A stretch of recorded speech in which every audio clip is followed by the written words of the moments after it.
As they exit a movie theater, two 4-year-old twins tug at their adoptive mother and whisper that the famous young billionaire nearby looks just like them.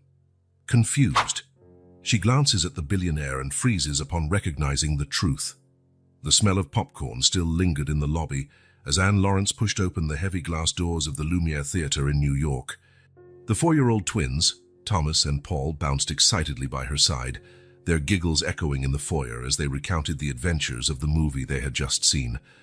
"Mom, did you see when the dragon—" Thomas began, his brown eyes shining with excitement. "And then it—" Paul chimed in, completing his brother's sentence in the perfect sync that always made Anne smile. It was then that the bustling crowd in the theatre lobby grew louder. A murmur spread, prompting Anne to instinctively tighten her hold on the boy's hands. Mark Bennett, the famous young billionaire known for his philanthropic work, was crossing the room, surrounded by a few associates. At 30 years old, he exuded a magnetic presence that drew everyone's attention. "This way, Mr. Bennett," one of the associates said, indicating a VIP room, probably for a private event. The twins stopped abruptly, their small heads turning in unison to watch the man walk by. Anne was used to these sudden halts. Thomas and Paul shared not only identical features, but also an insatiable curiosity about the world. "Look, Mom," Thomas exclaimed, tugging on the hem of her beige coat. "He looks like us," Paul added, his face lighting up with a grin that showed the gap where he'd lost a baby tooth. Anne followed her son's gaze, and her heart skipped a beat. Mark Bennett stood just a few feet away, talking to his associates, but it wasn't his imposing presence or natural charisma that made her feel as if the floor had fallen away beneath her. It was his eyes. Those same deep brown eyes that looked back at her every morning, doubled whenever she woke her boys. The same face shape, the same slightly crooked smile Thomas wore whenever he was plotting some mischief. Even the way Mark's dark hair fell rebelliously over his forehead was an exact replica of the daily challenge she faced trying to comb the twins' hair. For a fleeting moment, Bennett glanced their way. His eyes swept over the twins without any particular recognition, offering only the polite smile he likely gave all admirers. But that split second was enough for Anne to see, with devastating clarity, the striking resemblance between him and her sons. "Can we talk to him, Mom?" Paul asked, already taking a step forward. Anne felt her throat go dry. Her hands, normally so steady when holding her boys, trembled slightly now. "Not today, sweetheart," she managed to say, her voice sounding strange even to her own ears. "He looks busy, and you both still need a bath before dinner." The boys protested, their complaints distant and muffled in Anne's mind. She ushered them quickly out of the theatre, letting her motherly autopilot take over, while her thoughts spun in a whirlwind of possibilities she didn't dare fully form. On the subway home, as the twins played a game of counting stations until they arrived, Anne watched their reflection in the window's dark glass. How had she not noticed before? The resemblance was so obvious, so overwhelming that ignoring it now seemed impossible. "Mum, are you sad?" Thomas's voice pulled her back to reality. His eyes, those eyes, looked at her with concern. "No, my love," Anne forced a smile, pulling them both close. "I'm just thinking about the delicious dinner we're going to make." In her apartment on the Upper West Side, the walls were decorated with colorful drawings and photos of happy moments that suddenly seemed to be hiding a secret she never knew existed. As she prepared dinner, with the boys helping in the chaotic way only 4-year-olds can, Anne couldn't stop thinking about that encounter in the theater. During the boys' bath, each routine gesture brought fresh realizations. The way Thomas furrowed his brow when shampoo threatened to get in his eyes was identical to the expression she'd just seen on Bennett. The way Paul bit his lower lip while focusing on his rubber duck matched the mannerism she had just witnessed in the Billionaire.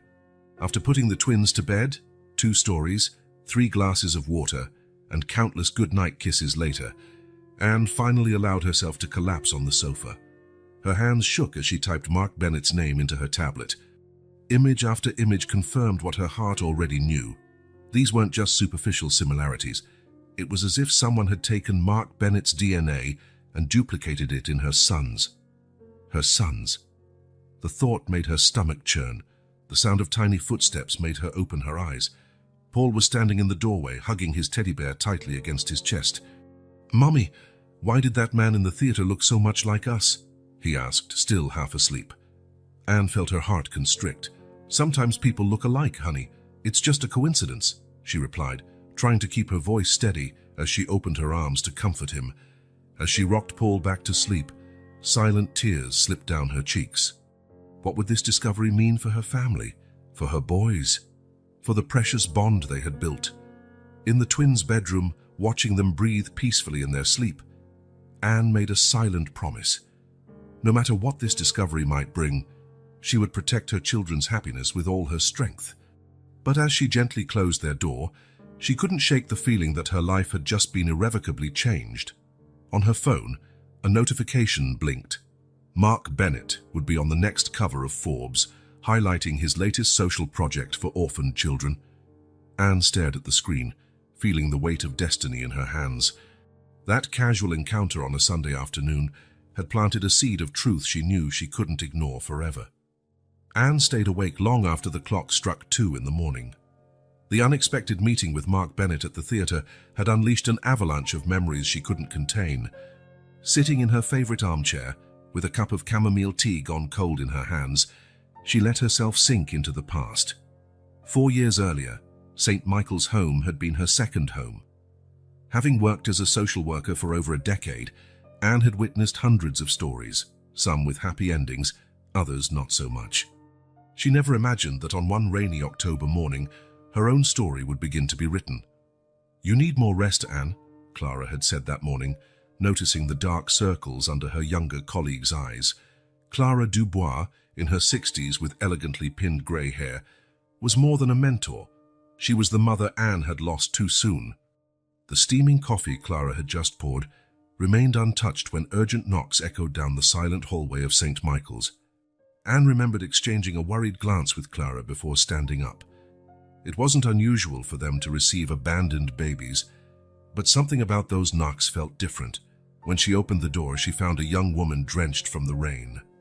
Her green eyes, framed by dark strands escaping a soaked hood, revealed a mixture of desperation and determination. In her arms was a wicker basket covered by a pale blue blanket. "Please," the young woman's voice trembled. "They need to stay together. They're twins. They can't be separated." Before Anne could react, the basket was thrust into her arms. The young woman hesitated for a moment Anne would replay in her mind countless times over the years. Her lips parted as if she wanted to say something more, but only a single tear fell down her cheek before she disappeared into the downpour. Inside the basket, 2 babies slept soundly, their tiny fingers intertwined, as though even in sleep they needed to reassure each other of their shared presence. Anne felt something break and rebuild inside her at that very instant. "My God," Clara whispered, appearing at her side. "They're perfect." Standard procedures followed: medical exams, police reports, a search for any information. The babies were healthy, well-fed, about 3 months old. In the basket, besides the blue blanket, there was only a silver medallion with a partially erased inscription and a hastily written note. "Thomas and Paul. Please keep them together." "She must have had her reasons," Clara remarked as they organized the initial paperwork. "Did you see how she looked at them before leaving? That wasn't a careless abandonment, Anne."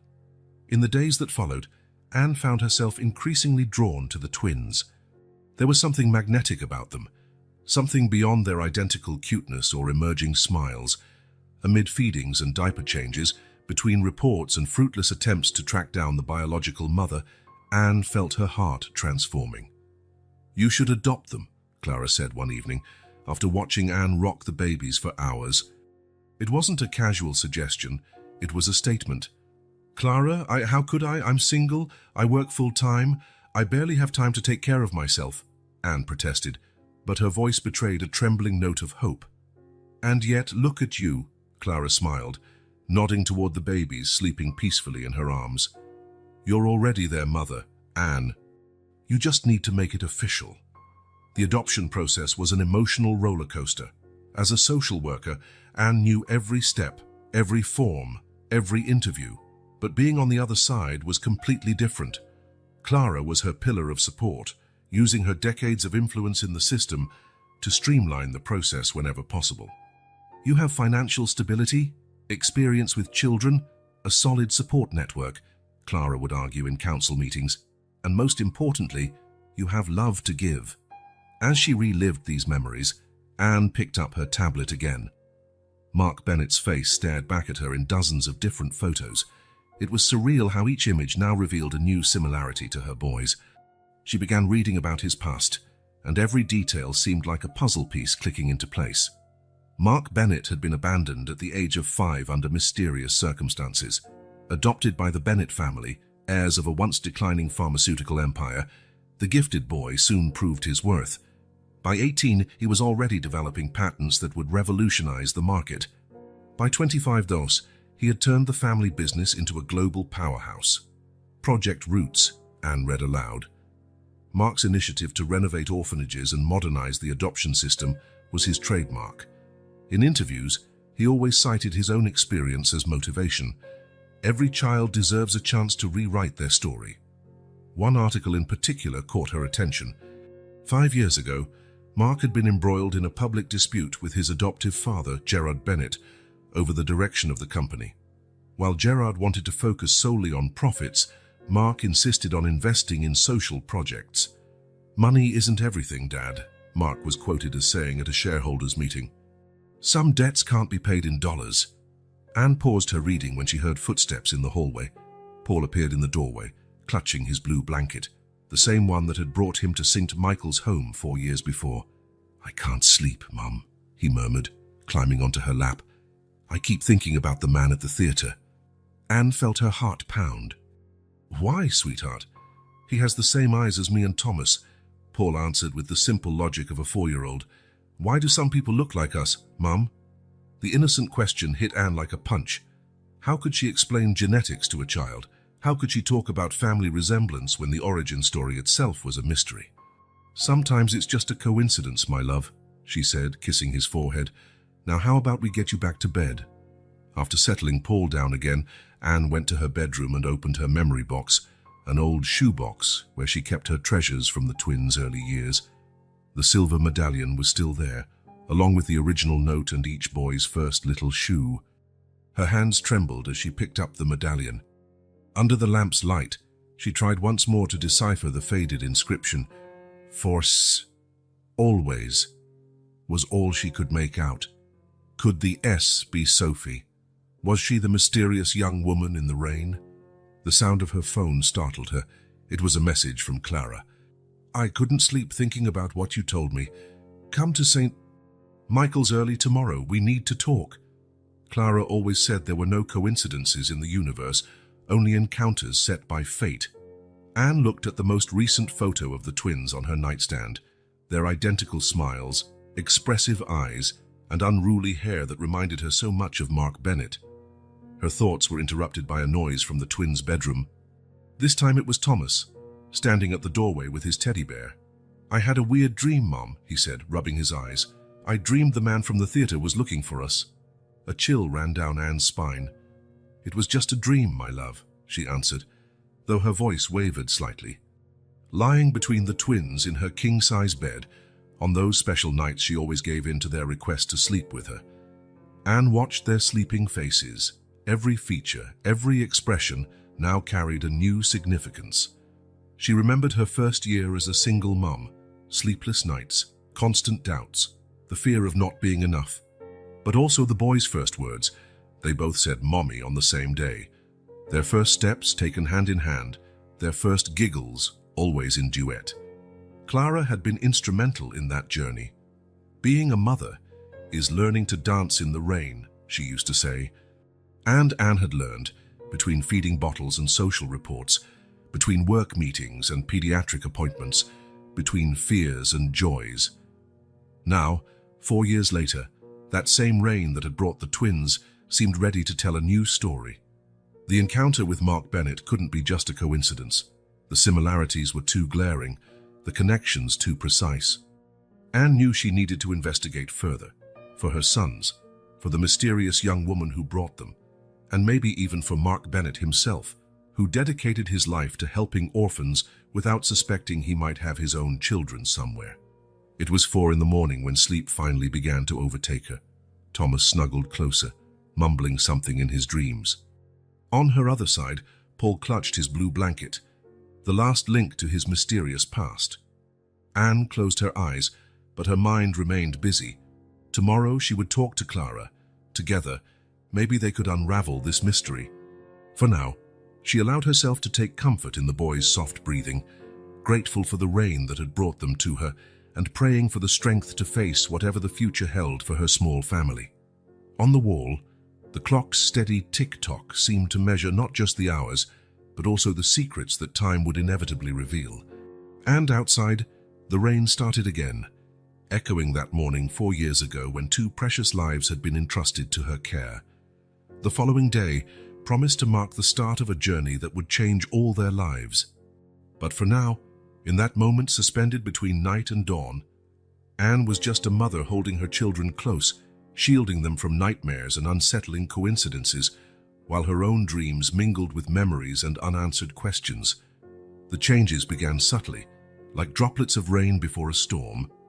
Anne first noticed it in the drawings Thomas brought home from school, families unusually large by his usual standards. Besides him, Paul, and Anne, there was a tall figure in the background, only partially colored, like a hesitant shadow. "Who's this, honey?" Anne asked, trying to keep her voice casual as she hung the drawing on the fridge.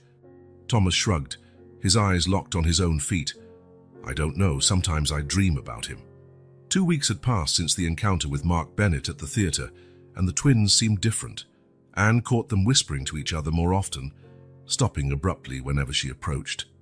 Their pretend games now featured new characters, father figures they had never mentioned before. One afternoon, as Anne picked up the boys from school, their teacher, Ms. Amélie, asked to speak with her. "Have the twins done something wrong?" Anne asked, her heart tightening as it always did with unexpected teacher meetings. No, Ms. Amélie smiled kindly. "But I've noticed some interesting changes in their work." She handed over a stack of drawings. This week's theme was families, and, well, maybe you'd like to see. The drawings told a silent story. In each one, the male figure in the background grew more defined.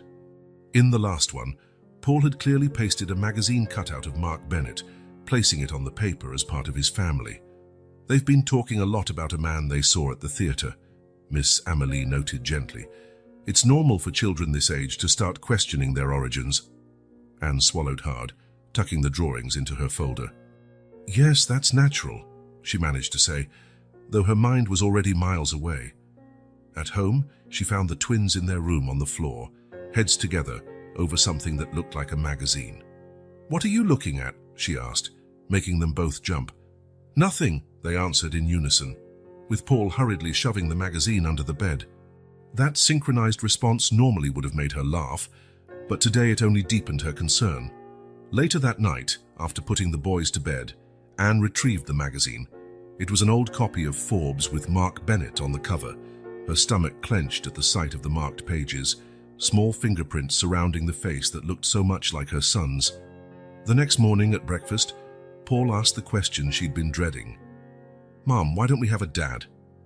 Thomas froze with his spoon halfway to his mouth, both boys fixing their eyes on her, awaiting an answer. Anne took a deep breath, recalling Clara's advice about age-appropriate honesty. "Every family is different, my loves. Some have a mom and a dad, some just have a mom, some just a dad. But why is ours only you?" Thomas pressed, his spoon now forgotten in the bowl. "Because that's how our family was formed," Anne replied, feeling her heart tighten. "When you came to me, it was love that brought us together. But before you," Paul began hesitantly, "did someone not want us?" The question hit Anne like a punch to the stomach. She stood up quickly, pulling both of them into a hug. "You two have always been very loved," she said with conviction. "Sometimes people have to make tough decisions out of love." Later that day at St. Michael's home, Anne found Clara in their shared office. "They're asking questions, Clara," she said, collapsing into a chair. "And after seeing Mark Bennett, how can I keep avoiding the truth?" Clara removed her reading glasses, giving Anne that wise look that seemed to see straight through people. The truth has its own timing, dear. But lies, even well-intentioned ones, tend to grow bitter roots. But what if... Anne hesitated, her voice trembling. What if he wants to take them away? Anne Lawrence, Clara said firmly. Those boys are your sons. No judge in the world would deny the love and stability you've given them. But they do have a right to their story. That night, Anne found the twins wide awake long past bedtime, whispering in their beds. Do you think he knows about us? Paul was asking. Maybe he's looking for us, Thomas answered. Like in that movie about the lost princess. Anne felt her heart break.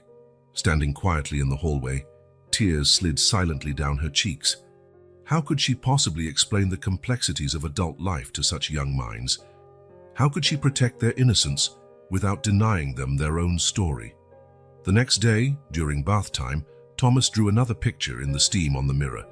3 figures holding hands, and a 4th, bigger figure hovering above like a guardian. Is it him again? Anne asked softly. Thomas nodded. Sometimes I feel like he's looking for us, Mom, like he also has a hole in his heart, just like we do. Anne pulled her son close, her clothes getting soaked in the bath water. How could she explain that the man filling their dreams might not even know they existed? Later in bed, Anne turned the medallion over in her hands. The faded inscription seemed to mock her. For always, who was Sophie? What led her to leave 2 perfect babies on a rainy morning? And why, 4 years later, did fate insist on weaving their lives together with Mark Bennett's?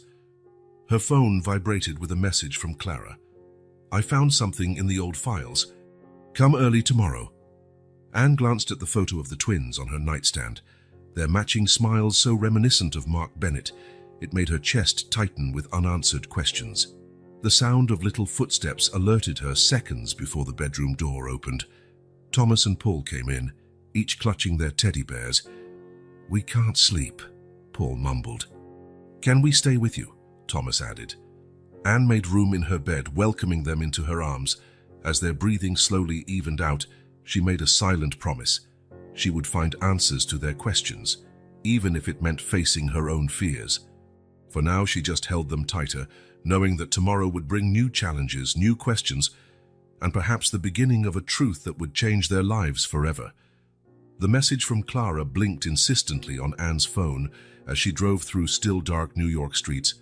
I found something. Come now. It was 5 in the morning, and the sky was just starting to lighten. She had left the twins with her neighbor Marie, an elderly woman who helped in emergencies, making up a crisis at work that required her immediate presence. During the drive, her mind traveled between the present and the past. The twins' questions replayed in her memory. Why don't we have a dad? Where did we come from? Why does that man look so much like us? Each question felt like a small blade in her heart, reminding her that some truths can't stay buried forever. St. Michael's home loomed against the brightening sky, its historic walls holding countless stories of separation and reunion. Anne knew every corner of that place, every squeak of its wooden floors, every distinct scent that made up its unique atmosphere. But this morning, everything felt different, as if the building itself knew that important secrets were about to be uncovered. Clara was already waiting for her at the entrance, her signature tidy bun contrasting with the deep circles under her eyes, evidence of a sleepless night. Even after all these years, Anne still admired her mentor's dedication. Clara was more than a colleague. She was a second mother, a confidant, someone who always seemed to know what to do in the hardest situations. I spent the night searching the archives, Clara said bluntly, leading Anne to her office. Something about your story regarding Mark Bennett jogged a memory I'd tucked away. The office was in organized chaos. Piles of old documents covered every surface. Colorful post-its marked specific pages, and maps of New York neighborhoods were spread across the walls. At the center of the desk lay a faded folder that immediately drew Anne's attention. Do you remember that morning exactly? Clara asked, sitting down. The day she brought the twins. Anne closed her eyes for a moment. How could she forget? It was raining, she began, a heavy rain, one of those that feels like it's cleansing the soul. She was soaked, shivering. Yes, Clara interrupted gently. But there's something you don't know. Something that happened after you took the babies inside. Clara carefully opened the folder, handling it as if it were sacred text. When the young woman left the twins, we followed standard procedure.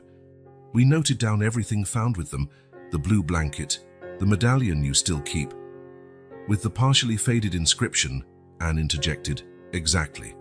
But that day, while you were busy with the babies, Jacques, our handyman, found something in the garden near the front gate." Clara held out a plastic-wrapped sheet. It was a student ID card, partially destroyed by rain. The photo was almost unrecognizable, stained and faded, but a name remained legible, like a whisper from the past. Sophie Durand, PhD student in comparative literature, Columbia University. Anne felt her legs weaken, grateful she was sitting. Why didn't you tell me?" Clara sighed deeply, removing her reading glasses to wipe the lenses, a habit Anne recognized as a sign of nervousness. Because when we tried to track her down, we discovered she'd suddenly withdrawn from Columbia. The address listed was fake, and she seemed to have vanished. It was like chasing a ghost. Clara walked to the old coffee maker in the corner of the room. The smell of fresh coffee filled the air as she continued. "But yesterday, after you told me about Mark Bennett and how the twins reacted, something started to bother me. I spent the night looking into academic events from 5 years ago, especially those linked to the Bennett Foundation." She turned on her computer, opening an old page from a university newspaper. The time-worn headline announced, "Bennett Foundation hosts symposium on literature and social change." In the accompanying photo, various academics were gathered around a younger Mark Bennett, his smile, the same smile Anne saw duplicated in her twins every morning, beaming at the camera. And there, nearly hidden at the edge of the image, was the young woman, her green eyes bright with a vivacity Anne had only glimpsed for a moment that rainy morning. "The symposium took place exactly 9 months before the twins were born," Clara said softly, handing Anne a cup of coffee.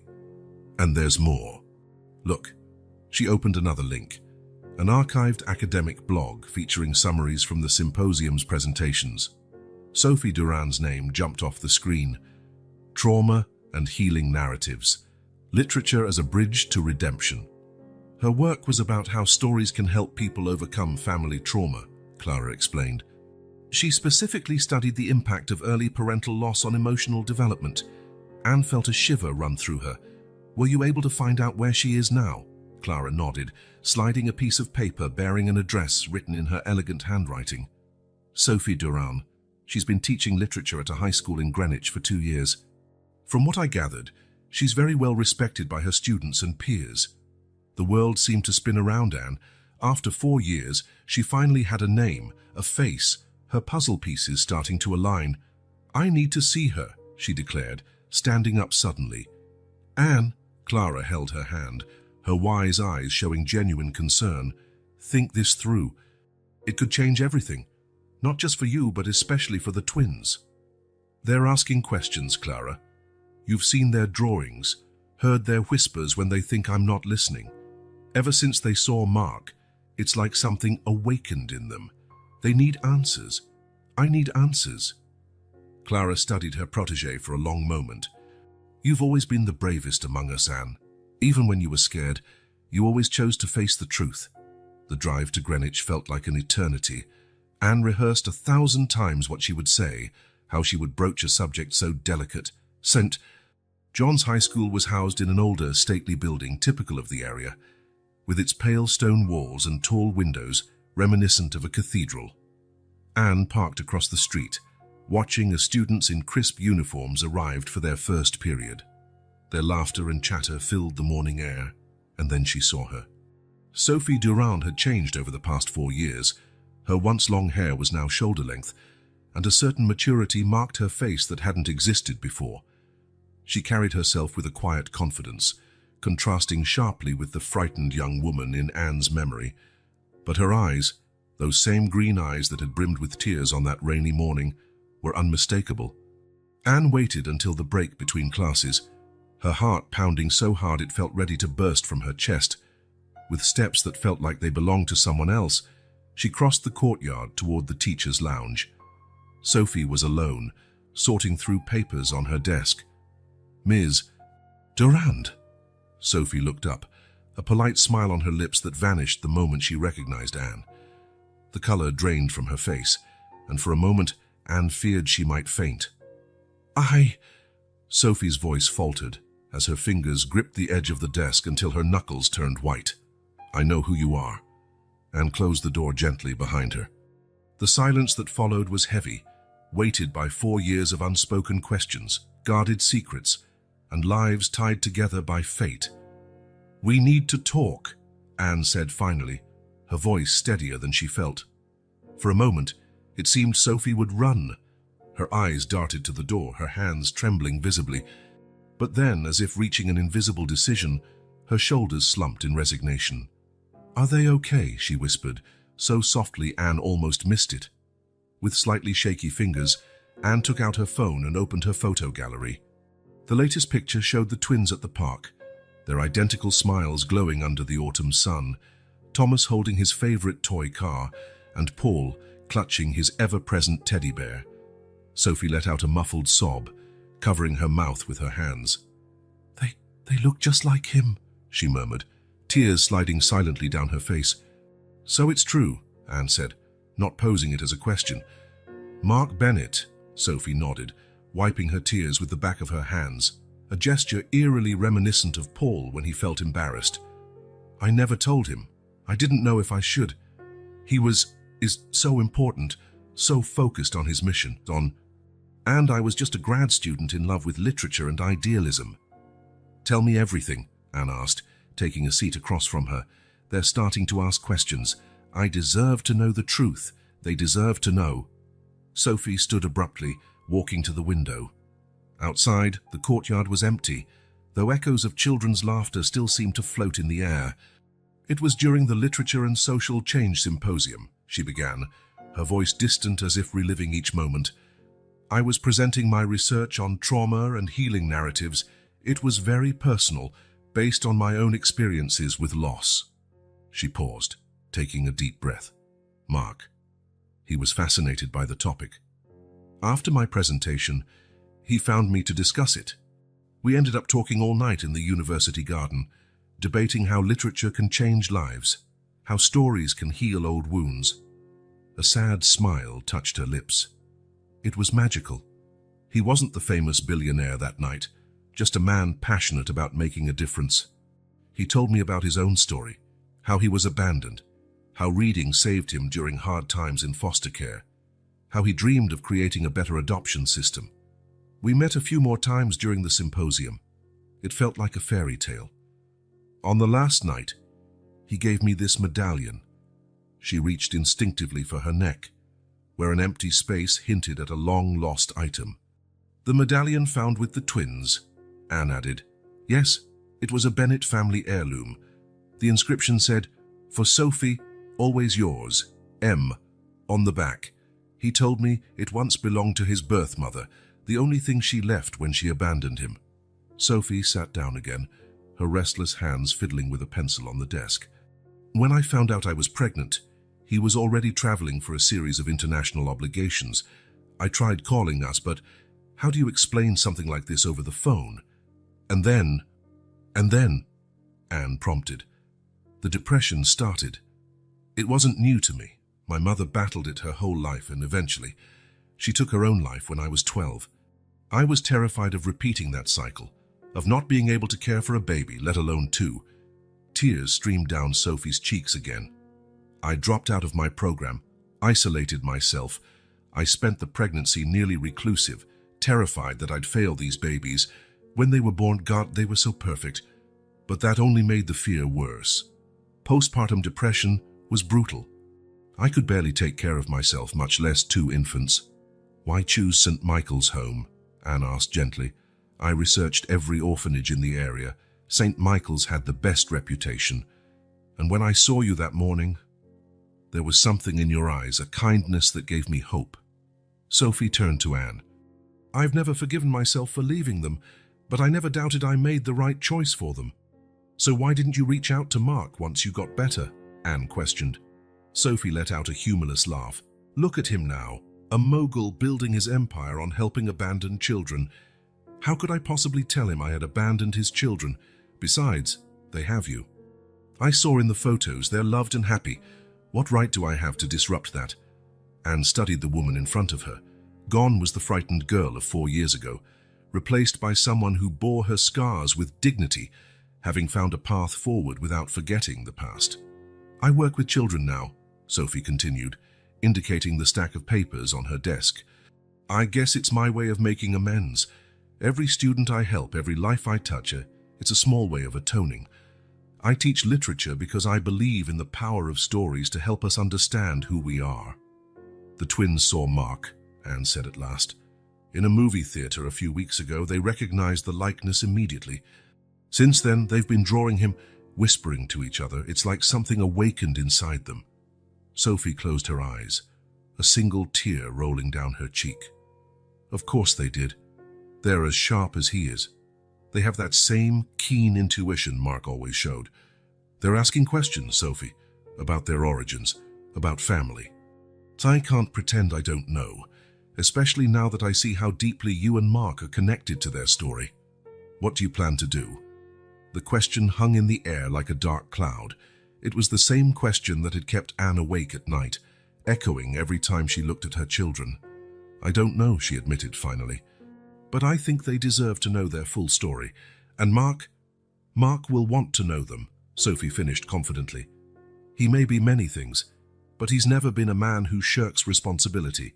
And more than that, they're everything he ever wanted. A family. I'm scared, Anne confessed, her voice cracking, scared of losing them. They're my entire world. Sophie stood, stepping around the desk to sit beside Anne. Hesitantly, she placed a gentle hand on Anne's arm. You are their mother, Anne. The real mother who's been there every moment, every fever, every nightmare, every milestone. Nothing will change that. Neither I nor Mark nor anyone can erase the bond you share. The bell rang, signaling the end of break. The murmur of returning students began to fill the hall. Sophie wiped away the final traces of her tears, visibly pulling herself together. I need to get back to my class, she said, jotting something on a piece of paper. This is my number. When you decide to tell Mark, I'd like to be there. I owe them that. I owe all of you. Anne slipped the paper into her purse, feeling its weight as if it were made of lead. The medallion. Why leave it with them? Sophie gave a sad smile. Because it was the only proof that night was real. That for a moment, Mark Bennett and I shared something true. And maybe, I hoped that one day it would lead them back to him. That fate would find a way. Leaving St. John's High School, Anne felt as if she had aged decades in a few hours. The truth, finally revealed, pressed heavily on her shoulders. But there was also a sense of relief, the puzzle pieces clicking into place, forming a picture that, while complex, at last made sense. Her phone rang. It was Clara. How did it go? I found all the answers, Anne replied, her voice trembling, and now I have even more questions. Come here, Clara said, in that reassuringly firm tone she always used. We need to talk. Anne glanced at the sky. Dark clouds were gathering, promising rain. Like that morning 4 years ago, when her life had changed forever. Now it was about to change again. On her phone, the photo of the twins beamed up at her. Thomas and Paul, her boys, Mark Bennett's children. The gift Sophie had entrusted to her on a rainy morning. The truth was complicated, painful, but also freeing. The first raindrop hit the windshield as she headed back to Manhattan. In a few hours, she would pick up the twins from Marie's. They would ask about her work emergency. And for the first time in 4 years, Anne considered telling them a version of the truth, because now she knew some stories must be told, no matter how difficult. Some truths must come to light, no matter how many storms they might unleash. And perhaps, like the rain now falling, this truth could wash away the past and nourish a new beginning for all of them. Rain pelted the windows of St. Michael's home when Anne returned from her meeting with Sophie. Clara was waiting in her office, 2 cups of steaming tea on the table, as though she knew exactly what her protégé would need after such an intense morning. So it's true, Clara said softly, watching Anne sink into a chair. Mark Bennett is the father. Anne nodded, her hands trembling slightly around the teacup. Sophie confirmed it all. The symposium, their meeting, the medallion. How didn't we see it sooner, Clara? The similarities are so obvious. Sometimes we don't see what's right before our eyes until we're forced to look, Clara replied, getting up to pull a file from a shelf. Now we have to discuss what to do with this information. The sound of footsteps in the hall interrupted them. It was Philippe Dubois, the lawyer who advised the orphanage and a close friend of Clara's, stepping in, his suit splashed with raindrops. I asked Philippe to come, Clara explained. We need to understand all the legal implications of this situation. Philippe set his briefcase on the table, his usually cheerful face serious. Clara filled me in on the basics. It's delicate, to say the least. How delicate? Anne asked, fearing the answer. Bennett has nearly unlimited resources and a formidable legal team, Philippe said gently. If he decided to contest the adoption, he could argue his paternal rights were violated. He never had a chance to exercise them because the information was kept from him. But Sophie never told him, Anne protested. That was her choice. Yes, but now you know. Continuing to keep it from him could be seen as bad faith in court. Anne jumped up and walked to the window. Outside, the rain drenched the same garden where Sophie had left her sons 4 years ago. Her sons, the phrase now carried a different weight. It's not just a legal question, Clara interjected softly. It's an ethical one. The boys have a right to know their origins, their true story. What if he wants to take them? Anne asked, her voice quivering. Have you seen the news? The Bennett Foundation just opened 3 more centers for underprivileged kids. He has everything. Money, influence, a mission focused exactly on kids like Thomas and Paul once were. Anne, Philippe said, his tone shifting to gentle reassurance. You have something money can't buy, 4 years of love, care and devotion. No judge would ignore that. Anne picked up her phone, opening her photo gallery. The images told the story of the last 4 years, the twins' first steps, their first day of preschool, birthdays, everyday moments that now felt even more precious. The boys made another drawing today, she said after a long silence. Paul drew our family but left an empty space next to him. When I asked him about it, he said it was for someone he didn't know yet but felt was looking for them. Clara and Philippe exchanged meaningful glances. They sense it, Anne continued. Somehow, they know there's more to their story. How can I deny that? But you also can't act rashly, Philippe advised. We need to plan how to approach this legally. Maybe draw up a preliminary agreement that clearly defines each party's rights and responsibilities. Anne shook her head. I can't keep hiding it. Every time they ask about their origins, every time I see Mark Bennett in the news, it feels like I'm betraying them. So what are you going to do? Clara asked, though her tone suggested she already knew the answer. I'm going to tell him, Anne said with a conviction that surprised even her. Not through lawyers or intermediaries. I need to do this face to face. Philippe leaned forward, worry etched on his features. Anne, think carefully. Bennett is a powerful man used to getting what he wants. If he decides to fight for custody, then I'll fight too, Anne interrupted. But I can't live with this secret. I can't look into my son's eyes knowing I'm withholding something so fundamental about who they are. Clara stood and laid a comforting hand on Anne's shoulder. How do you plan to approach him? Anne picked up her tablet, showing them a news announcement. Bennett Foundation to inaugurate new community center this Saturday. Mark Bennett will be present for a talk on social transformation. Anne, Philippe cautioned, in public? No, she said with a sad smile.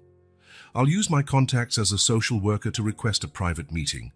He needs to hear this far from the spotlight, away from cameras.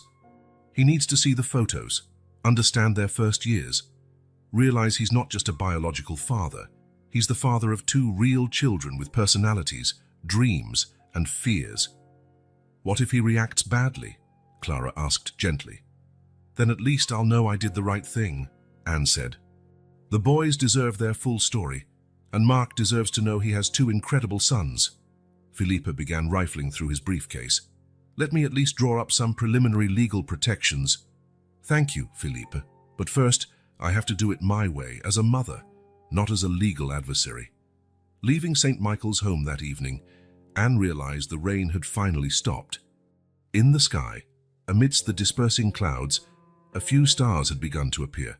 She paused in the garden, the exact spot where Sophie had left the twins 4 years prior. Fate had a strange way of weaving lives together, connecting seemingly distant paths. Her phone buzzed, a message from Sophie. "Whatever your decision, I'll be here." Anne inhaled deeply and typed her reply. "I'm going to tell him. The boys deserve to know their full story." Driving home, where Marie was caring for the twins, Anne mentally rehearsed how she would break the news to Mark Bennett. How to explain that his social projects, his desire to help abandoned children, were more personal than he ever imagined. In her rearview mirror, St. Michael's home shrank until it vanished into the night. But Anne knew she was leaving behind more than a building. She was leaving behind the safety of secrecy, the comfort of her established routine. Ahead lay a new chapter about to begin, and this time it wouldn't just be her story, or the twins' story, or even Mark Bennett's story. It would be the story of all of them, intertwined by destiny, love, and the courage to face the truth, no matter how frightening it might be. The Bennett Foundation's new community center was an impressive building, its large windows letting natural light flood the space. Anne studied her reflection in the lobby's glass, nervously adjusting the navy blue blazer Clara had insisted she wear. "You need to look professional," her mentor had said, "even if you're falling apart inside." "Ms. Lawrence," the receptionist asked politely, "Mr. Bennett will see you now. Please follow me." The elevator glided silently up to the top floor. Anne clutched her folder against her chest, filled with the twins' photos and all the documentation Philippe had prepared, even though she'd initially resisted. "Just in case," he'd insisted. Mark Bennett stood with his back to the door when she entered, looking out over New York through the glass wall of his office. He was taller than he seemed in photos, exuding the same poised bearing that Thomas was already beginning to imitate. "Ms. Lawrence," he said, turning around, flashing the same smile Anne recognized from the twins' faces each morning. "Clara Dubois spoke highly of your work at St. Michael's home. I'm interested in hearing your ideas for a possible partnership." Anne felt her legs wobble. Up close, the resemblance to the twins was even more striking. The same eye shape, the same determined jawline, even the slight head tilt he adopted when intrigued. "Mr. Bennett," she began, voice steadier than she felt, "I'm not actually here to talk about partnerships." Mark frowned, the very same way Paul did when puzzled. "I don't understand. This meeting was scheduled to discuss—" "I'm here about something far more personal," Anne cut in, her hands trembling as she opened her folder. "It involves something that happened 4 years ago during a literature and social change symposium at Columbia." The professional smile on Mark's face faltered. "The symposium? It was a major event for the foundation. But I don't see— You met a PhD student named Sophie Durand." The name had an immediate effect. Mark walked over to his desk, bracing himself on it. "Sophie, yes, of course. She did fascinating research on trauma narratives. But that was years ago, what?" Anne took out the first photo. It was a recent snapshot of the twins at the park, laughing into the camera, their eyes, Mark's eyes, shining with innocent joy. Mark accepted the photo, his hands trembling almost imperceptibly. He stared at it for long seconds, his expression shifting from confusion to dawning comprehension. "No," he whispered. "That can't be—" "Thomas and Paul," Anne said softly. "They're 4 years old. They were left at St. Michael's home on a rainy October morning 4 years ago." Mark staggered back into his chair, still holding the photo. "Sophie, she was—" He couldn't finish the sentence. "Pregnant?" "Yes." Anne produced more photos. "She never told you. When she found out, you were traveling, and then she abandoned them." Mark's voice held a dangerous edge, a blend of pain and anger. How could anyone? "She was sick," Anne interjected quickly. "Severe depression, worsened by pregnancy and childbirth. She did what she felt was best for the babies." Mark jumped up, pacing to the window, his silhouette against the New York skyline pulsed with palpable tension. "Why now?" he asked finally. "Why after 4 years?" Anne took a deep breath. Because they saw you. At the theater a few weeks ago. They noticed the resemblance immediately. Since then, they've been asking questions, drawing your face. They sensed something about their story. Mark turned around, his eyes shining with unshed tears. You are... I'm their mother, Anne finished softly. I adopted them shortly after they arrived at the home. Silence fell like a hammer. Mark sat back down, spreading the photos across his desk. The twins as newborns, their first steps, birthday parties, everyday scenes. They're identical to me, he murmured, eyes fixed on a photo of Thomas frowning in the exact same way he did. How could I not know? Why didn't anyone tell me? Sophie left only one thing with them, Anne explained. Your medallion. It's only recently we connected the dots. Mark closed his eyes, a tear slipping down his cheek. My mother's medallion. I gave it to Sophie the last night of the symposium. I know. She told me everything yesterday. Mark's eyes opened abruptly. You spoke to her? Yes, she teaches in Greenwich now. She's doing better. And she's never forgiven herself for having to leave them. Mark resumed pacing, restless energy filling the office. I have children, he murmured, as if testing the words. I have 2 children. All this time, while I was building centers to help abandoned kids. You must understand, Anne interjected. They're happy, loved. They weren't left to fend for themselves. They were entrusted to me, and You raised them, Mark finished gently, his voice softening. You took care of them, loved them, gave them a home. He paused, looking at Anne with new eyes. Why are you telling me now? You must know I could contest the adoption. Anne's heart raced. Yes, I know. My lawyer made that risk very clear. But I also know you've devoted your life to helping children find families, not to tearing them apart. Mark sat again, picking up the most recent photo of the twins. What are they like? Their personalities, I mean. Anne's face lit up, as it always did when talking about her kids. Thomas is more daring, always leading their little adventures. Paul is quieter. He loves books, much like you, according to Sophie. They're inseparable, finishing each other's sentences, sharing a secret language of their own. Do they know about me? Mark asked. They know there's a resemblance. Since they saw you, they've been questioning their origins. But I haven't told them anything yet. I wanted to talk to you first. Mark nodded slowly, still processing each detail in the photos. Can I meet them? The question Anne had feared most. Yes, she answered after a beat, but we have to do it carefully. They're little, sensitive. We need to consider how this revelation will affect them emotionally. Of course, Mark agreed. I just need time to process all this. He laughed humorlessly. Not every day you discover you have 4-year-old twins. Anne started gathering the photos, but Mark stopped her. Could I keep a few? Of course, she said gently. I have more at home. As Anne stood to leave, Mark called her name. Ms. Lawrence? Please call me Anne. Anne, he corrected. Thank you for taking care of them, for loving them, and for having the courage to tell me the truth. On the elevator ride down, Anne finally allowed her tears to fall. She had done it. She had told Mark Bennett the truth. Now she could only hope her honesty wouldn't cost her the 2 people she loved most in the world. Her phone buzzed with a message from Clara. How did it go?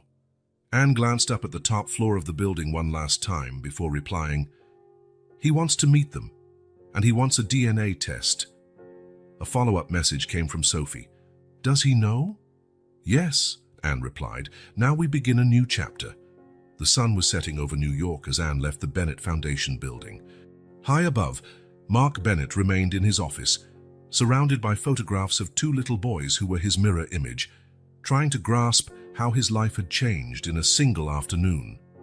Mark Bennett didn't sleep that night. In his luxury apartment on Fifth Avenue, the photos Anne had given him lay scattered across his desk, illuminated by the soft glow of a lamp. Each picture was a window into a life he never realized existed, a life that was part of him, yet from which he had been absent for 4 years. His phone rang. It was Gerard Bennett, his adoptive father. "You cancelled 3 meetings today." Gerard's deep voice sounded worried. "That's not like you, Mark. Everything all right?" Mark looked at the latest photo of the twins. "I'm not sure, Dad. I need to tell you something, but not over the phone." 2 hours later, Gerard Bennett was stepping into his son's apartment, his imposing figure carrying a real sense of concern. "They're my children," Mark announced without preamble, handing him the photo. "Therefore, I found out today." Gerard sank into a chair, eyes on the image. "How?" "Sophie Durand, from the Literature Symposium. Remember, she never told me about the pregnancy.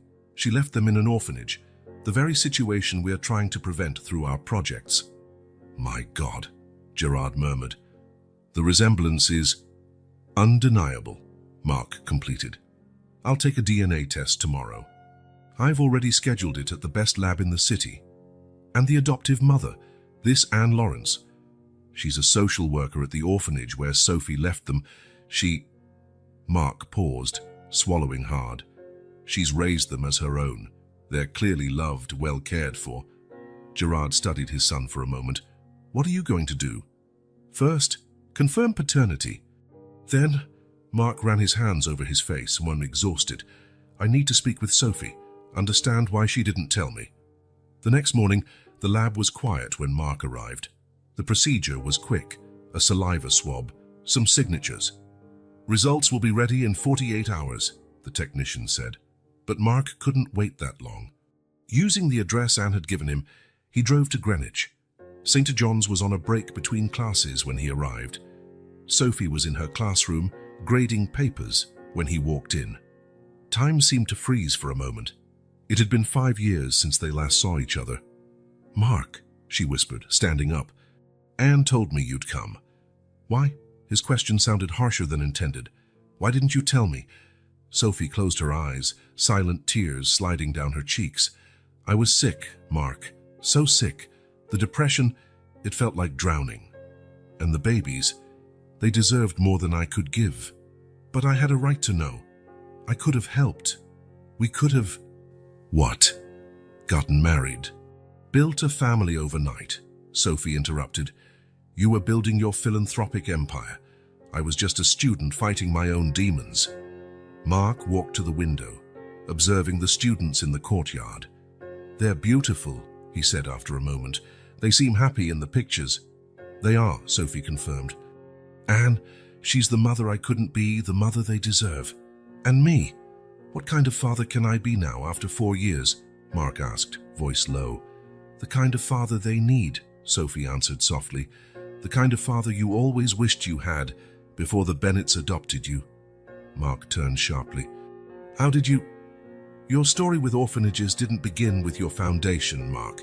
It began when you were left in one," Sophie said, touching his arm tentatively. "Maybe that's why destiny arranged it this way, so you could give them what you always wished for yourself, a chance at having 2 different kinds of love." Mark's phone vibrated, a text from the lab. His request for expedited results had been granted. Positive. A 99.999% probability of paternity. His legs nearly gave out, and he had to steady himself on Sophie's desk. "It's official," he whispered. "I'm a father to twins." "What will you do?" Sophie asked. Mark stared at the message a moment longer before tucking the phone away. "I'm going to be part of their lives. I don't know how yet or on what terms Anne will allow, but I can't stay away. Not now that I know." "They're very intuitive," Sophie said. "Always have been. Maybe that's why they recognized something in you at the theater." "Anne said they've been asking questions, drawing pictures," Mark mused. "Kids sense things," Sophie offered a sad smile. "I should know. I work with them now. It's my own way of, well, trying to make amends." The bell rang, signaling the end of break. Mark was about to leave, but paused at the door. "Sophie?" "Yes?" "I understand. I don't approve, but I understand why you did what you did." Back in his office, Mark found his father waiting. "The test was positive," he announced plainly. "I assumed as much," Gerard replied. "And now?" Mark picked up his phone, dialing Anne's number. She answered on the second ring. "The results confirmed it," he said. "I'd like to..." Officially meet them, if that's all right with you. A pause on the other end. We can meet tomorrow, Anne finally replied, to discuss how to handle this in the best possible way for them. After hanging up, Mark focused again on the photos spread across his desk, Thomas and Paul, his sons. The words still sounded strange in his mind, but strangely right. You know, Gerard said, watching his son, when the Bennets adopted you, you were 5. I was terrified. I had no idea how to be a father, especially to a child who'd already experienced abandonment. And here I am, facing the same situation. Not exactly, Gerard smiled. They have Anne. They're not alone the way you were. And you have the chance to be a different kind of father, an additional father, not a replacement. Mark nodded slowly, an idea forming. I have some calls to make, he said, picking up his phone. I need to cancel a few things, reorganize my schedule. You're going to commit to this. I'm going to do it right, Dad. They deserve that. They deserve to know that, even though I wasn't there from the start. Now that I do know about them, I choose to be present. That night, alone in his apartment, Mark picked up an old photo of himself at 5 years old, on the day the Bennets adopted him. Next to it, he placed the new photo of the twins. The parallels were startling, not just in physical appearance, but in the way fate seemed to weave their stories. His phone buzzed with a message from Anne, a photo of the twins sleeping, taken just then, captioned, "Good night, Dad." Mark felt tears well up. It was real. It was terrifying. It was wonderful. And tomorrow would be just the beginning. The law firm Dubois & Associates occupied an entire floor of a historic building in downtown Manhattan. Anne looked out the window of the reception area, her pale reflection overlapping with the busy street below. Philippe's message the previous night still echoed in her mind. We need to talk. It's urgent. Across town at that very moment, Mark Bennett faced a similar situation in the office of Jean-Luc Moreau, the corporate attorney who had represented the Bennett Foundation for over 2 decades. It's a delicate matter, Mark, Moreau said, adjusting his gold-rimmed glasses. But also a unique opportunity. Opportunity? Mark frowned, a gesture he now recognized he'd inherited from his own birth father and passed on to his sons. We're talking about the lives of 2 children, Jean-Luc. Exactly, the lawyer said with a smile that didn't reach his calculating eyes. 2 children who rightfully belong to you. Think of the story. The billionaire philanthropist who dedicates his life to orphans discovers he has kids who were placed for adoption without his knowledge. It's perfect. Perfect. Mark's stomach turned. Are you suggesting I use my own children as a PR move? I'm suggesting we take advantage of a situation that already exists. The preliminary reports I requested show we have a solid case to contest the adoption. You never waived your parental rights. Indeed, you couldn't have, as you didn't know about the children. Legally, the adoption might be invalidated. Meanwhile, at Dubois & Associates, Philippe presented Anne with an equally troubling scenario. Moreau's firm reached out, he said, spreading documents on his desk. They're citing legal precedents to contest the adoption. Anne felt the world tilt. But Mark said he only wanted to be part of their lives. He told me he wasn't going to... Mark Bennett might have the best intentions, Philippe said gently. But he's surrounded by people who see this as a golden opportunity. Imagine the headlines. Billionaire fights to reclaim children, given up for adoption without his knowledge. They're my children, Anne whispered, tears pooling in her eyes. I've lived every day of the last 4 years with them. And that's exactly why we have to act fast, Philippe replied. I'll file a protective order to secure your custody while we sort this out. Back at Moreau's office, Mark stood abruptly. I'm not going to sue Anne. She's a wonderful mother, and the boys adore her. No one is suggesting otherwise, Moreau replied smoothly. But you are their biological father. Your rights were ignored. And more importantly, you have the resources to give these children opportunities an underpaid social worker never could. Anne gave them the most important thing, love, stability, a home, Mark retorted. And you can give them all that and more, Moreau insisted. Private schools, international travel, connections that will shape their future. What judge wouldn't see that as the children's best interest? Mark walked to the window, looking at the city below. Somewhere out there, his sons were probably having another ordinary day, oblivious to the storm brewing around them. His phone buzzed with a text from Anne, showing a photo. The twins at breakfast, Thomas with jam on his nose, Paul laughing at something his brother said. The caption read simply, "They asked about you today."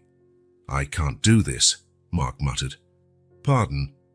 Moreau looked up from the documents he was reviewing. "I'm not going to take Anne to court. I'm not going to try to take the boys away from her." "Mark, be reasonable," Moreau began. "Reasonable?" Mark turned, anger lacing his voice. "You know what's not reasonable. Destroying the family they know just because I found out I'm their father. They're not a legal case, Jean-Luc. They're children, my children."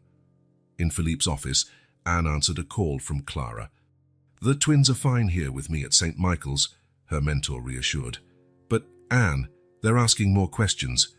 Today, Paul drew Mark again, this time right next to them, in what looks like a park. Anne's eyes stung with tears as she recalled the previous weekend. Mark had accidentally turned up at the same park, where she often took the boys. It was a brief, seemingly chance encounter, but the twins wouldn't stop talking about the nice man from the movies who had played with them. "I can't lose them, Clara," Anne whispered. "They're my whole life." "No one's going to take your children," Philippe said resolutely. "But we need to prepare for a legal fight." The rest of the day became a blur of meetings, paperwork, and strategic planning. By the time Anne got home, she found the twins drawing at the kitchen table. "What are you working on, loves?" "Drawing our family," Thomas answered, not looking up. Anne felt her heart clench at the sight. She was there in the picture, but now there was a tall male figure beside her, smiling and wearing the kind of suit Mark wore when they'd met at the park. "Mom," Paul asked hesitantly, "why does that man at the park look so much like us?" Before Anne could respond, the doorbell rang. It was Mark. "I'm sorry to drop by unannounced," he said quickly, "but I had to talk to you. It's important." The twins ran to the door upon hearing his voice. "Did you come to play with us again?" Thomas asked hopefully. Mark felt his heart twist. "Not today, buddy. I need to have a grown-up talk with your mum." After Clara, who had coincidentally arrived for a surprise visit, took the boys out for ice cream, Mark and Anne sat in the living room. "My attorney wants me to file a custody lawsuit," Mark said, getting straight to the point. Anne felt the air rush out of her lungs. "And you?" "I'm not going to do it," he interrupted. "I can't. It wouldn't be right for them or for you." The tears Anne had been holding back all day finally spilled. "I was so scared. Philippe told me your firm was preparing." "Jean-Luc has his own ideas of how to handle things," Mark said bitterly. "But this isn't a legal case or a PR opportunity. It's about family, about doing what's best for Thomas and Paul." "What do you think is best for them?" Anne asked. Mark rose and walked to a wall filled with photos documenting the twins' lives. "Look at these pictures, Anne. In every single one, they're happy, safe, loved. You built that. You're their mother in every way that matters." "But you are their father," Anne said softly. "Yes, I am, and I want to be part of their lives, but not at the cost of destroying everything they know." The silence that followed was broken by distant sounds of the twins laughing in the street. Clara was returning with them. "What do we do now?" Anne asked. "First, we fire our current lawyers," Mark said with a wry grin. "Then we find someone who'll help us create an agreement that protects everyone's interests, especially the boys." "And telling them." Mark looked out the window, seeing Thomas and Paul racing along the sidewalk, chocolate smeared on their faces. "We have to do it soon. They already sense it. They're too smart not to." "I'm afraid," Anne admitted. "Afraid of how they'll react, afraid it'll change everything." "It will change," Mark said honestly. "But maybe for the better. They'll gain a father who already loves them more than anything, without losing the amazing mother they have." Just then, the door opened and the twins bounded in. "Mom, Mr. Bennett," Thomas cried. "Aunt Clara got us chocolate ice cream, and she said you can stay for dinner," Paul added hopefully. Mark glanced at Anne, who gave him a slight nod. "Well, if your mom agrees." "Yay!" the boys cheered in unison. While she watched Mark being dragged away by the twins to admire their latest drawings, Anne felt a heavy weight lift from her chest. The legal fight she had feared might be avoided after all. In its place, a new possibility was emerging. A family that might be different, bigger, more complicated, but still held together by love for these two special children. Clara, watching from the doorway, gave a gentle smile. "Sometimes," she commented, "the greatest victories don't come from winning battles, but from choosing not to fight." That night, after the twins had finally fallen asleep, not without making Mark promise to come back the next day, Anne found him in the living room gazing at the pictures on the wall. "Thank you," she said simply. "For what?" "For choosing peace instead of war. For putting them first." Mark smiled. That same grin she saw reflected in their sons. "You know what made me decide? When Jean-Luc started talking about elite schools and opportunities, I realized he missed the point. Money, status, connections, they're nothing compared to what you've given them. Unconditional love, security, the freedom to just be kids. We still have a lot to figure out," Anne cautioned. "Yes, but we'll do it together, as a family, even if it's not a normal one." When Mark finally left, Anne discovered an envelope on her table. Inside was a formal letter terminating the services of Moreau's firm, signed by Mark, along with a handwritten note. "Tomorrow we find a new attorney, one who knows some victories can't be measured in legal terms." Back in his own office, Mark did something similar, drafting a letter dismissing Jean-Luc from this particular case. On his desk, a photo of the twins smiling reminded him what really mattered. His phone rang. It was his adoptive father. "I heard you let Moreau go," Gerard said without greeting. "He doesn't understand what's at stake," Mark replied. "This isn't about winning or losing, Dad. It's about doing what's right." "You're making the right choice, son," Gerard affirmed. "Sometimes being a father means putting your kids' needs above all else, even above our own rights." As night fell over the city, two people in different places looked at the same starry sky. Anne, tucked in bed with her sleeping children, and Mark, in his lavish but strangely lonely apartment, both thinking about the next day. A tomorrow not defined by lawsuits or contested rights, but by the courage of two people who, for the love of two special boys, chose the harder path. One of understanding, cooperation, and building a new kind of family. And somewhere between fear and hope, between past and future, one certainty began to form.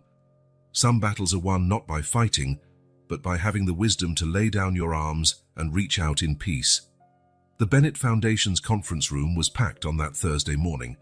On one side of the table, Jean-Luc Moreau and his legal team waited with tense expressions. Opposite them sat Philippe Dubois beside Anne, who tried to remain composed despite her nerves. Mark occupied the head of the table, with his father Gerard by his side.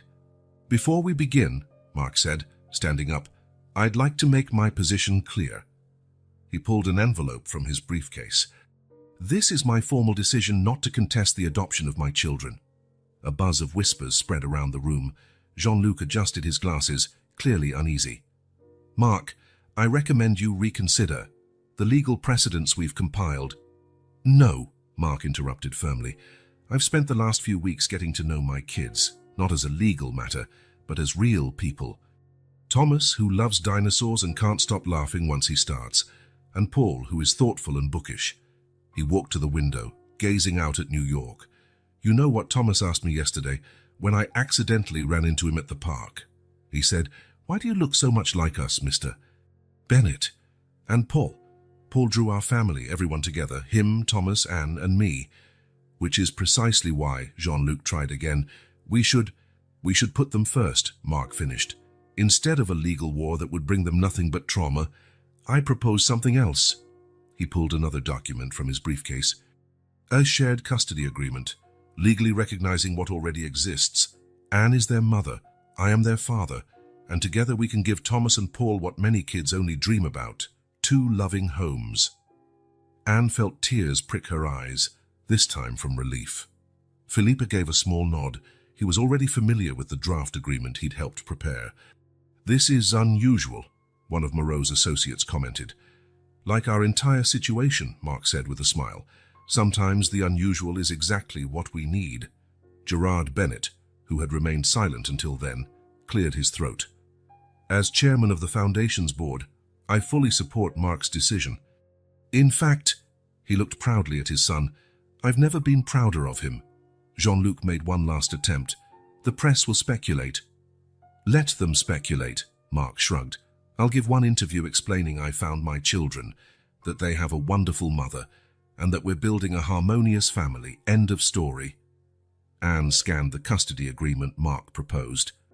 It was generous, respectful, and most importantly, centered on the twins' well-being. It allowed regular visits, input on major decisions, but kept their primary residence with her. This is perfect, she whispered. No, Mark corrected gently. It's just the beginning. We still have to tell them, help them understand, create new routines. But at least now we can do it without the shadow of a court battle. The meeting continued through logistical details, but the initial tension had dissolved. When it ended, Jean-Luc and his team left, clearly disgruntled, while Philippe seemed pleased with the outcome. I'll finalize the documents, he said. But, Mark, you've just set a remarkable precedent. After everyone left, Anne and Mark remained in the room with Gerard. How do we tell them? Anne asked, worry evident in her voice. With honesty and love, Gerard answered before Mark could. That's how we explained Mark's adoption to him, and it worked. Dad, Mark said, smiling, are you suggesting we use your experience? I'm saying sometimes life prepares us for challenges we never expected, Gerard replied, standing up and squeezing his son's shoulder. You were a scared little boy when we met, Mark, but your heart was open to love. Thomas and Paul are the same, I see that. That evening, Mark joined Anne for dinner at her apartment, a new habit they were forming. The twins greeted him with their usual joy, now used to his frequent visits. Look what I drew, Thomas exclaimed, showing a piece of art in which 5 smiling figures, himself, Paul, Anne, Mark, and even Sophie, whom they hadn't met yet, formed a ring, holding hands. That's our family, Paul explained shyly, but it's not complete yet. There are people we still don't know very well.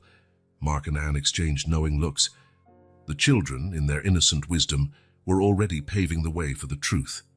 After the boys were in bed, Mark and Anne sat on the balcony, sharing a glass of wine in the comfortable silence that had grown between them. Thank you, Anne finally said, for choosing this path. It wasn't a hard choice, Mark replied. You know what really convinced me? Watching how they run to you when they're happy, sad, or scared, how they look for your approval before any new adventure. That's what being a mother is, Anne. No legal paper can replace that. And now they have a father too, she smiled. A father who chose to love them more than pride or legal rights. From the boys' bedroom came a muffled giggle, likely conspiring some pre-bedtime mischief. It was a sound familiar to Anne, and now to Mark, too, who was beginning to learn all the nuances of his children. Tomorrow, Mark asked. Anne nodded. Tomorrow. We tell them together, like a family. Later that night, as Mark arrived at his apartment, he found a message from his father waiting. Today you honored the Bennett name, son, not with power or influence, but by having the courage to choose love. On the table beside the twins' photo lay the custody agreement that would change their lives. It wasn't surrender, as Jean-Luc had implied, nor was it defeat, as the legal team had feared. It was a victory, the triumph of love over pride, of wisdom over power. Tomorrow would be a new day, the first of many in his new life as Thomas and Paul's official father. There would be challenges, of course, adjustments to make, difficult moments to navigate. But for the first time since discovering the twins, Mark felt he was truly on the right path. Somewhere in the city, 2 children slept peacefully, their dreams filled with a family that grew not through lawsuits, but through love, understanding, and 2 adults brave enough to place their happiness first. A bright morning dawned as Anna, Mark, and Sophie gathered in Anne's living room. It was Saturday, and the twins were still asleep, unaware that their lives were about to change forever. Are you both sure about this? Sophie asked, nervously fidgeting with the hem of her blouse. Maybe they're still so young. They already sense it, Anne said softly. Their drawings, their questions, they're becoming more frequent. We need to tell them before they start inventing their own explanations. Mark nodded, resting a hand on the photo album they had prepared, a carefully arranged timeline to help explain everything in a child-friendly way. The sound of small footsteps announced the twins' arrival.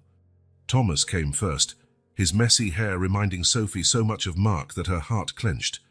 Paul followed, hugging his teddy bear. "Mr. Bennett," Thomas exclaimed happily, "are you here to play?"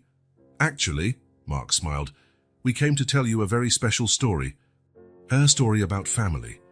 The boys settled on the couch between Anne and Mark, while Sophie sat in an armchair close by. Anne began with her usual warm, reassuring tone. "You know all families are different, right? Some have a mom and a dad, some just a mom, some just a dad." "Like Lisa in our class," Paul interjected. "She has 2 moms." "Exactly," Anne smiled. "And now our family is going to be a little different too, more special." Mark opened the album to the first picture, a 5-year-old boy in a foster home, himself. "Do you know who this little boy is?" The twins leaned in. "He looks like us," Thomas exclaimed. "Yes, he does," Mark confirmed. "Because I'm your dad." A surprised silence filled the living room. Paul gripped his teddy bear tighter, while Thomas looked from Mark to Anne, confused.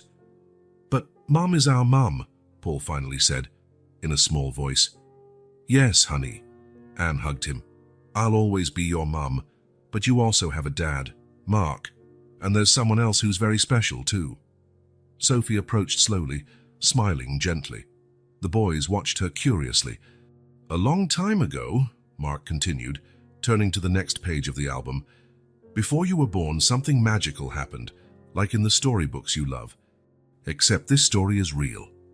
For the next hour, they offered a simplified, age-appropriate version of the whole story, Sophie's illness and reason for entrusting them to others, how Anne became their mother, and how Mark discovered them by chance at the theatre. "So, you're really our dad?" Thomas asked, his eyes locked on Mark's. "Yes," Mark replied gently. "And I want to be part of your lives, if you'll let me." "What about Mom?" Paul asked, clinging to Anne's hand. "Mom," Mark smiled, "will always be your mum. That will never change. We're just adding more love to our family."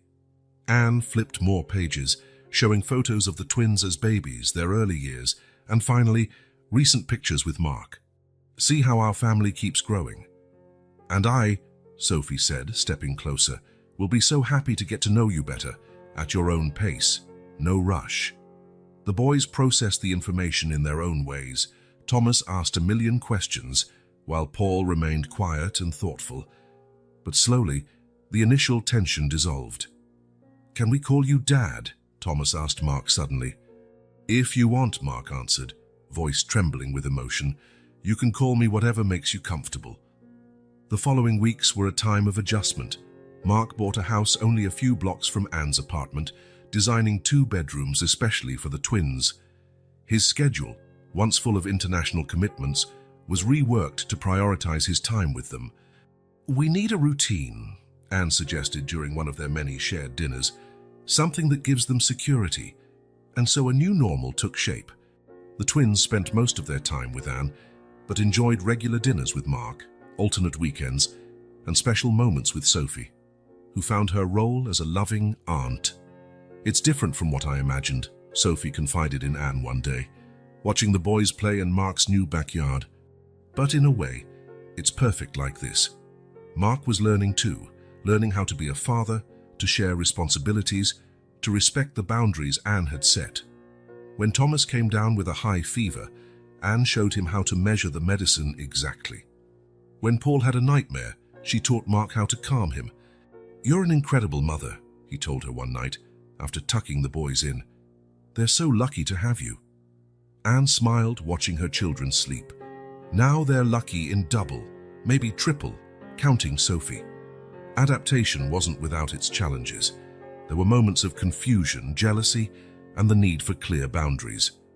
But each hurdle was met with communication and love. One afternoon, while Mark took the boys out for a walk, Anne discovered a new drawing by Thomas. This time, the family included everyone: her, Mark, Sophie, and even Gerard, who had become a devoted grandfather. Our family is different, Paul remarked during dinner one night. But it's cool like that. Different like a special puzzle, Thomas added. Each piece has its place. Mark, Anne, and Sophie exchanged emotional looks. Somehow, these 4-year-olds understood something many adults never learn, that family isn't defined by set patterns, but by love. As days turned to weeks and weeks to months, a new harmony emerged. Mark learned to juggle his corporate empire with afternoons at the playground and discovered that sharing motherhood didn't diminish her love, it multiplied it. And Sophie, finally at peace with her past, embraced her role as part of this unique family. The bridges they built weren't just metaphorical, they were formed through shared moments, laughter, and little traditions. Wednesday pizza nights at Mark's, Sunday picnics with everyone, Gerard and Clara included. You know, Anne said one evening, watching Mark read a story to the twins, I think we've made something truly special. Sophie, who'd spent the afternoon helping the boys with an art project, smiled. We've built a family, unconventional, complex, but filled with love. And it was true. Amid all the changes, challenges, and adjustments, they had created something precious, a family where each member had a place, a role, a significance. A family proving that when love is genuine, it always finds ways to grow and adapt. Mark's backyard was decorated for a birthday party. Colorful balloons danced in the soft autumn breeze, and a banner reading Happy Birthday, Thomas and Paul, 5 years old, stretched between 2 large trees. It was hard to believe a whole year had passed since that afternoon at the theater that changed their lives forever. Anne was putting the finishing touches on the dessert table when she heard familiar laughter. Thomas and Paul raced through the yard, chased by Mark pretending to be a dragon, their favorite game lately. Daddy Dragon can't catch us, Thomas yelled, hiding behind a tree. Never, Paul chimed in, ducking behind Sophie, who had just arrived carrying a very elaborate birthday cake. Anne smiled and recalling how that word, Daddy, had simply appeared a few months earlier. No one forced it. No one asked for it.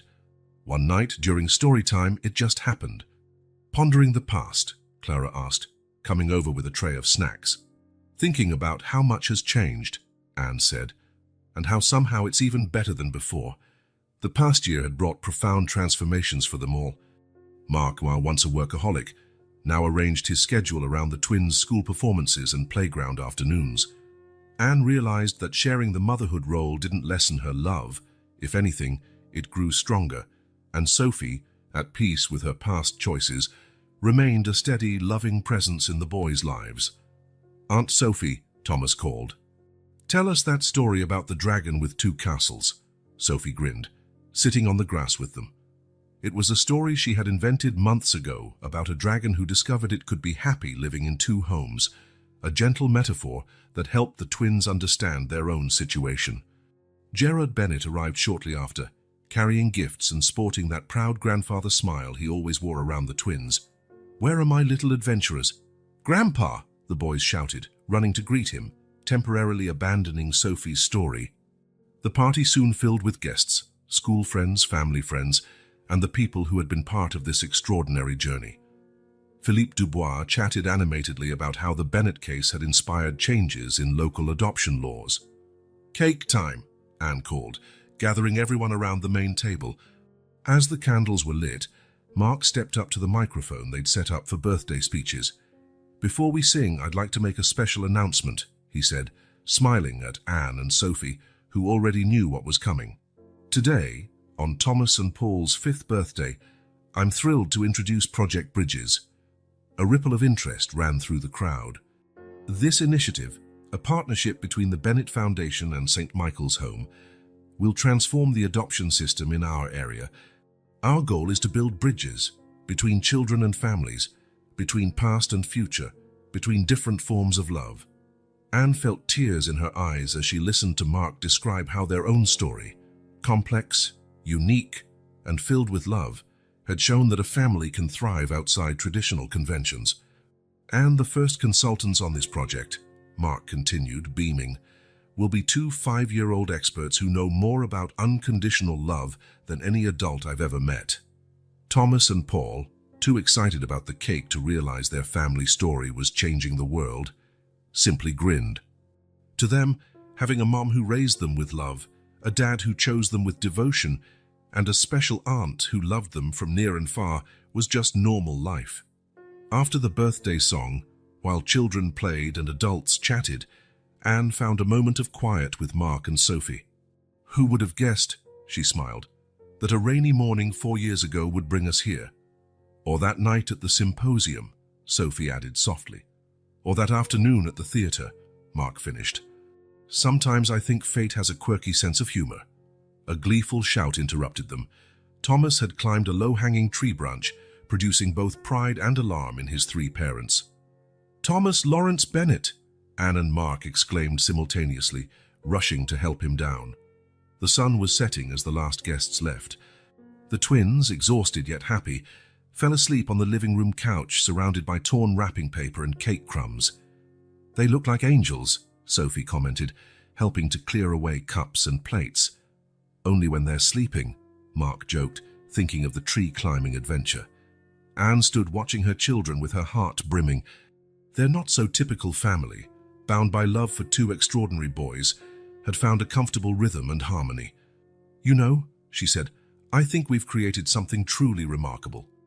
"We created a family," Mark corrected. "Unconventional, complex and ours. And perfect in its own way," Sophie added.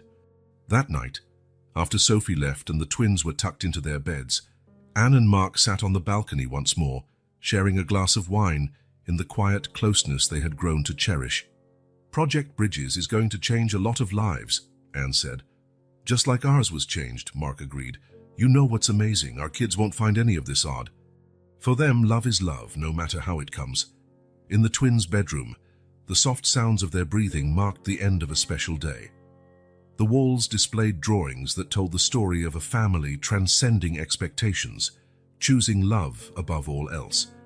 And so, under New York's starry sky, an unconventional family celebrated not just a birthday, but the triumph of love over doubt, of compassion over fear, of truth over secrets. It was a story that had begun in the rain, with a chance meeting and 2 special children, and that would continue to inspire others to believe that family, more than anything, is defined by love.